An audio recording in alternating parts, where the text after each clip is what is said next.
உதகையில் சுற்றித் திரியும் ஆட்கொல்லி புலியை கூண்டு வைத்து பிடிக்க கோரிக்கை எழுந்துள்ளது. நீலகிரி மாவட்டம் உதகை பகுதியைச் சேர்ந்தவர் கேந்தர்குட்டன்.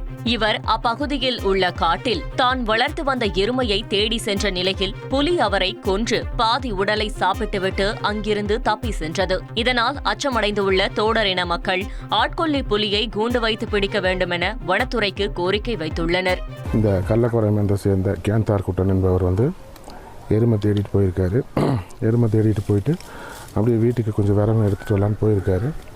இந்த கொல்லிக்கோடு மந்து ஃபாரஸ்ட்டுக்குள்ளே வந்தோன்னு ஆள் காணோம். விடிய விடிய எல்லாம் வந்துக்கும் ஃபோன் பண்ணி கேட்டிருக்காங்க, எங்கேயும் கிடைக்கல. அப்போ காலையில் அந்த எதுக்கும் சரி தேடி பார்க்கலான்னு வரும்போது புலி அவரை சாப்பிட்டு இருந்தது பார்த்துருக்காங்க. இவங்கெல்லாம் வர்றது பார்த்துட்டு புலி எஸ்கேப் ஆகி போயிருக்கு.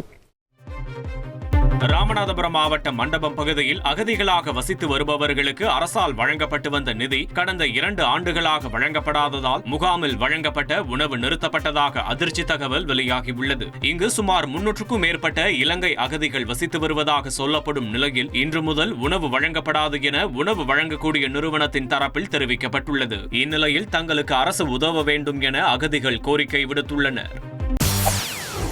செய்திகளை உடனுக்குடன் தெரிந்து கொள்ள உடனே சப்ஸ்கிரைப் பண்ணுங்க.